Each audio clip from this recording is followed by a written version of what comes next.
अच्छा, तीसरा है टिलेज प्रैक्टिसेस। अब टिलेज प्रैक्टिसेस क्या होती हैं, जो अमूमन हम जो है ना वो अपने फार्म के ऊपर या जिस ज़मीन पे हम लोगों ने जो है ना वो फसल लगानी होती है, हम वहाँ पे जो जो ऑपरेशन करते हैं ना उन्हें टिलेज ऑपरेशन बोलते हैं। मिसाल के तौर पे टिलेज ऑपरेशन में क्या आता है, प्लोइंग आता है, जो फसल को लगाने के लिए हम ज़मीन को नरम करते हैं। तो वो ये कहते हैं कि जो ज़मीन को तैयार करते हो ना आप, उसमें आप सॉइल को कम से कम डिस्टर्ब करो। ठीक है? तीसरे में कहते हैं कि टिलेज ऑपरेशन जो है, जो कि बड़ा एक मेजर सोर्स है इरोजन का। Tillage operation are major source of erosion. ठीक है ना? ये बेसिकली बड़े मेजर सोर्स हैं सॉइल को जो है ना वो इरोड करने के लिए। ठीक है?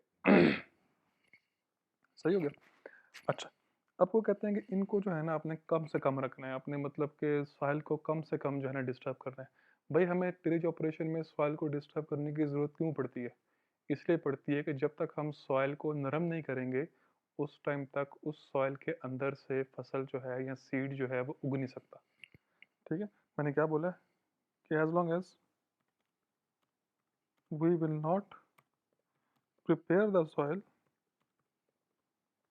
There will be no growth of plant. Obvious सी बात है, कभी देखा आप लोगों ने कि अगर बिलफर्ज एक ज़मीन में है, कोई सख्त ज़मीन है, उसके अंदर आप बीज लगा फेंक दो, तो कभी फसल नहीं उसके ऊपर की लगती। क्या वजह? कि सीड जो है, जब ज़मीन के अंदर जाता है ना, मिसाल के तौर पे मैं अगर आपको ड्रॉ करके बताऊँ, तो अगर बिलफर्ज ये आपकी जो है ना वो सॉइल का सरफेस है और ये आपने सीड रखा हुआ है, ठीक है? अब इस सीड का जो ग्रो करना है, तय अब इसके ग्रो करने के लिए इसके ऊपर से जो सॉइल का जो प्रेशर इसके ऊपर पड़ रहा है, जब तक इस प्रेशर को ये जो है इसकी ग्रोथ जो है वो रेजिस्ट नहीं करेगी, तब तक ये कभी भी जो है वो अबव द सरफेस नहीं आ सकता। ठीक है? तो फिर होता ये है कि हमें ये सॉइल ऊपर की तरफ नरम कर देते हैं, ताकि बीज जो है वो आराम से जो है निकल के सब सरफेस से सरफेस पे आ जाए। ठीक है? तो इसलिए इसको नरम करना बड़ा ज़रूरी होता है। अब वो नरम करना प्लांट की ग्रोथ के लिए तो बहुत इंपॉर्टेंट है, लेकिन उसी नरम सॉइल को इरोड करना भी आसान होता है वाटर के लिए। तो वो ये कहते हैं कि आप इस सॉइल को सिर्फ उतना ही डिस्टर्ब करो जितना कि प्लांट जो है ना उसकी ग्रोथ के लिए नेसेसरी हो। ऊपर जो है उसको जो है वो ना करो। ठीक है? मैंने क्या जो है ना लिखा है, दोबारा मैं इधर लिख देता हूँ यहाँ पे कि you should least disturb the soil. कि आप सॉइल को सिर्फ उतना डिस्टर्ब करो जितना उसकी ज़रूरत है, उससे ऊपर उसको डिस्टर्ब ना करो। अच्छा, आपने एक टर्म लाजमी पढ़ी होगी, वो है zero tillage. Zero tillage, zero tillage क्या होता है कि सिर्फ आप सीड को जो है ना वो सो करो, ऊपर से उसको इरिगेट करो और फिर जो है वो फसल जो है ना उससे उग जाएगी। ठीक है? ये ज़ीरो टिलेज होता है कि आपने कोई ज़मीन को तैयार नहीं किया, आपने जस्ट एक ज़मीन जो थी, जो बंजर सी ज़मीन थी, आपने कोई हल उसके ऊपर नहीं चलाया, आपने जस्ट जो है ना उसके अंदर बीज फेंका, उसको इरिगेट किया और प्लांट जो है ना वो निकल के बाहर आ गया। ये ज़ीरो टिलेज जो है ना ये हर फसल के लिए ये पॉसिबल नहीं है। ठीक है ना? वो मतलब कि इतना वो जो है ना वो पॉसिबल नहीं है कि आप हर फसल के लिए जो है ना ज़ीरो टिलेज कर दो। ठीक है? लेकिन ये कइयों के लिए पॉसिबल भी है। कहीं जो सख्त जान फसलें होती हैं, मतलब they can grow in any kind of atmosphere. ठीक है? उनके लिए आप कर सकते हो। जो हमारी जैसे गंदम है या जैसे वीट है हमारी, इसके अलावा हमारी जो दूसरी जो राइस वगैरह हैं, इनके लिए जो है ज़ीरो टिलेज जो है इट इज़ ऑलमोस्ट इम्पॉसिबल। ठीक है? ग्रोथ जो है प्लांट की हो ही नहीं सकती ज़ीरो ज़ीरो टिलेज के एटमॉस्फेयर में। ठीक है? तो ज़ीरो टिलेज जो है इसमें, लेकिन इसका फ़ायदा क्या है ज़ीरो टिलेज का, कि सॉइल आपकी लीस्ट डिस्टर्ब होती है। ठीक है? इरोजन सबसे कम कहाँ होगी? वो होगी ज़ीरो टिलेज पे। ठीक? तो सॉइल से उतनी ही डिस्टर्ब करो जितनी आपको करने की ज़रूरत है। अगला आता है कि जी विंड इरोजन जो है ना उससे उसको कैसे जो है ना आपने कंट्रोल करना है। विंड इरोजन की सबसे पहली चीज़ तो है कि आपने क्रॉप्स को कल्टीवेट करना है। बगैर इस डिटेल के अंदर जाए, मैं आपको यहाँ पे वो बना के दिखा देता हूँ। होता क्या है कि ये बिलफर्ज आपकी जो है ना वो, ये आपका ना आपकी ज़मीन का सरफेस है ये वाला। ठीक है ना? ज़मीन का सरफेस है तो मैं इसको ब्लैक में जो है ना वो ड्रॉ कर रहा हूँ, ठीक। अब होता क्या है कि जब हवा के झक्कड़ आते हैं ना, तो ऑब्वियसली अब ये ज़मीन जो है उनके सामने जो है बिल्कुल एक वो क्या करना चाहिए मुझे कि कोई जो है वो इस हवा को रेजिस्टेंस नहीं मिलती, ये सीधी जाके ज़मीन के सरफेस के ऊपर टकराती है और मिट्टी को साथ में लेके उड़ जाती है, ठीक है। ये जब भी आएंगी ज़मीन के ऊपर लगेंगी और मिट्टी को अपने साथ जो है ना वो इरोड करके हवा जो है वो आगे ले जाएगी, ठीक है। ये बेसिकली प्रोसेस है किसका, विंड इरोजन का प्रोसेस है ये, ठीक है। अब वो कहते ये हैं कि हम कब विंड इरोजन को कंट्रोल कर सकते हैं, हम तब विंड इरोजन को कंट्रोल कर सकते हैं जब हम विंड का विंड एंड जो अर्थ सरफेस है या जो सॉइल सरफेस है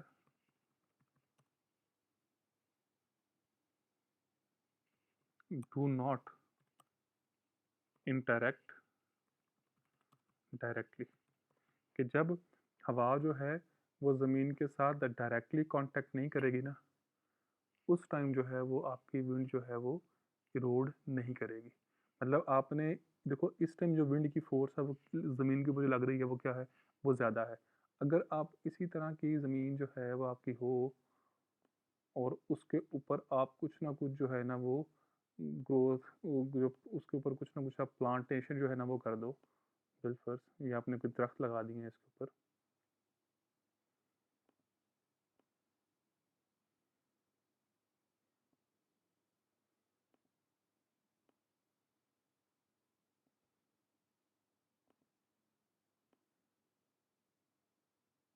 ठीक है ना। ज़मीन थी, आपने ज़मीन के ऊपर जो है मुख्तलिफ़ किस्म की जो है ना वो प्लांटेशनें जो है ना कर दी हुई हैं, ठीक है ना, मतलब प्लांट लगा दिए हुए हैं। अब क्या होगा कि अब जब विंड आएगी ना,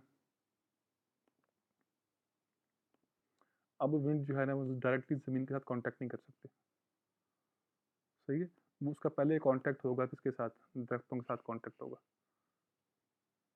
ठीक है, सही हो गया।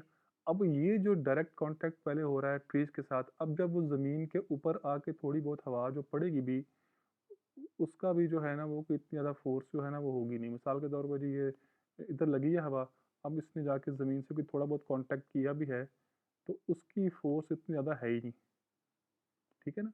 तो इस वजह से होता यही है कि जब हवा अब आगे ज़मीन को लगेगी उसकी इतनी फोर्स जो है ना वो नहीं होगी, ठीक है, जिसकी वजह से जो प्लांटेशन के बाद जो है ना इरोड करेगी सॉइल, वो कम होगी एज़ कम्पेयर टू जब डायरेक्ट ज़मीन के ऊपर आके हवा की फोर्स लग रही थी। अब आपने वो फोर्स तोड़ दी, किसने फोर्स तोड़ी, इन दरख्तों ने वो फोर्स तोड़ दी, ठीक है। तो यही वजह है कि कभी भी जो है ना जिस ज़मीन के ऊपर घास लगा होगा ना वहाँ पे मट्टी मट्टी नहीं उड़ेगी, ठीक है। लेकिन जिस ज़मीन के ऊपर घास नहीं लगा होगा वहाँ से मट्टी उड़ेगी। यही वजह है कि कभी भी सेंट्रल पंजाब के अंदर जो है ना वो डस्ट के स्टॉर्म नहीं आते, ठीक है ना। डस्ट स्टॉर्म जो हैं वो सेंट्रल पंजाब में नहीं आते, नॉट इन सेंट्रल पंजाब, ठीक है ना। लेकिन यही डस्ट स्टॉर्म जो है, मैं स्टॉर्म की स्पेलिंग गलत लिख रहा हूँ, यही डस्ट स्टॉर्म जो है ना ये हमारे साउथ पंजाब में बहुत आते हैं। क्यों आते हैं साउथ पंजाब के अंदर, क्योंकि वहाँ पे इलाका जो है ना कौन सा है वो सैंडी एरिया है, वहाँ पे इतनी जो है प्लांटेशन नहीं होती है, ठीक हो गया। तो ये वो चीज़ें हैं जो कि आपने खुद ऑब्जर्व होते हुए देखी हुई हैं, ठीक हो गया।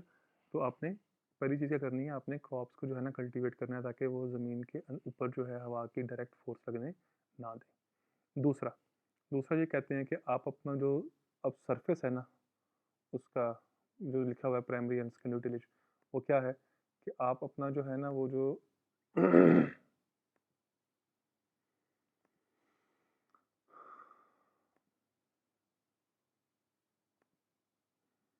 जो ये बिलफर्ज आपकी ना बिलफर्ज ये थी ये सॉइल सरफेस में पहले वो ब्लैक ही एरिया, तो ऐसे ही कुछ स्ट्रेट लाइन जो है ना बना दो सॉइल सरफेस, ये सॉइल सरफेस है आपकी, ठीक है ना।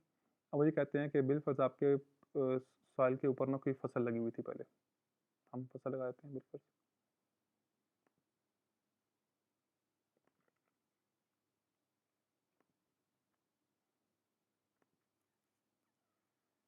नहीं इसे आने दो।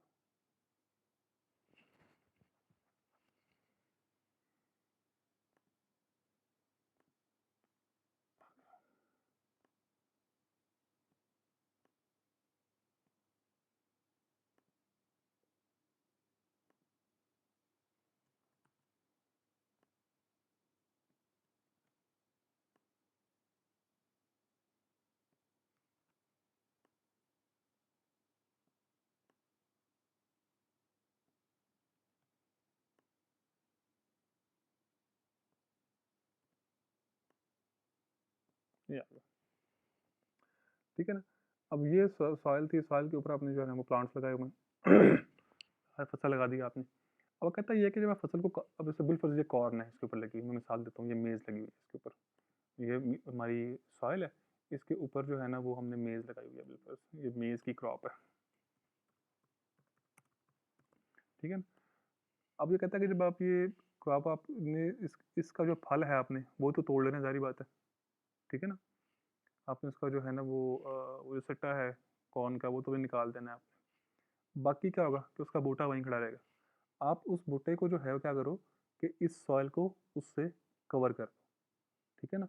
आप उसी जो है ना वो जो उसका जो बूटा है बेसिकली कॉर्न का, आप उसी के साथ जो है वो सॉइल को कवर कर दो, ठीक है। उसी के साथ आपने जो है ना बेसिकली सॉइल को कवर कर दिया बिल्कुल, पूरी जो है सॉइल को आपने वही कॉर्न का जो पौधे खड़े हुए थे आप उनके साथ कवर कर दिए। अब जब सॉइल कवर हो गया कॉर्न के वो जो है ना उस खड़े हुए पौधों के साथ, जो आपने काट के इसके ऊपर फेंक दिए, अब क्या है कि अब एयर जो है फिर दोबारा से डायरेक्ट कांटेक्ट नहीं कर सकती इस ज़मीन के साथ। जब डायरेक्ट कांटेक्ट नहीं कर सकती है तो क्या होगा कि सॉइल जो है वो कम से कम इरोड होगी, ठीक है। तो यही वाला कॉन्सेप्ट है कि आप अपने सॉइल की जो है जो ऊपर आपने लगाई हुई है क्रॉप, उसी क्रॉप का जो रेजिड्यू है उससे सॉइल को कवर कर दो, ठीक है। मैंने क्या बोला, cover the soil with crop residue, उसी रेजिड्यू के साथ जो है ना, रेजिड्यू क्या होता है, बची कुची चीज़, उसी के साथ जो है आपने उसको कवर कर दिया। आखिर क्या है, आखिर है मैकेनिकल मेथड। मैकेनिकल जो है चीज़ जो है वो कौन सी होती है जिसको आपने अपने जो है ना किसी आपने खुद बनाया हुआ हो उसको, ठीक है ना। आपने जो है इस विंड इरोजन से बचाने के लिए उसे खुद कुछ ना कुछ जो है ना वो बनाया हुआ। अब देखो जी बिल्फर्ज आपकी ये ज़मीन है,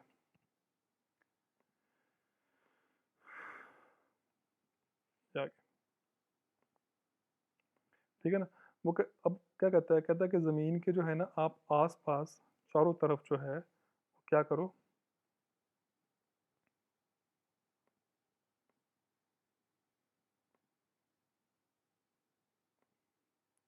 चारों तरफ जो है वो कि बड़ी बड़ी सी जो है ना वो कोई ऐसी फेंस सी लगा दो, ठीक है। जैसे आपने कभी देखा होगा कभी कि जी इसके आसपास जो है ना कोई ऐसी एक तरह से हमने कोई ऐसी चीज़ बना दी है कि जो इस प्लॉट के ऊपर विंड की डायरेक्ट जो है अप्रोच को रोकेगी, ठीक है। ये बेसिकली इसका काम है कि इस प्लॉट के ऊपर विंड जो है ना वो चारों तरफ से किसी साइड से जो है ना वो ना आए। बेसिकली उसने ये करने को बोला है आपको, ठीक है, कि चारों तरफ से प्लॉट को जो है वो आप कवर कर दो।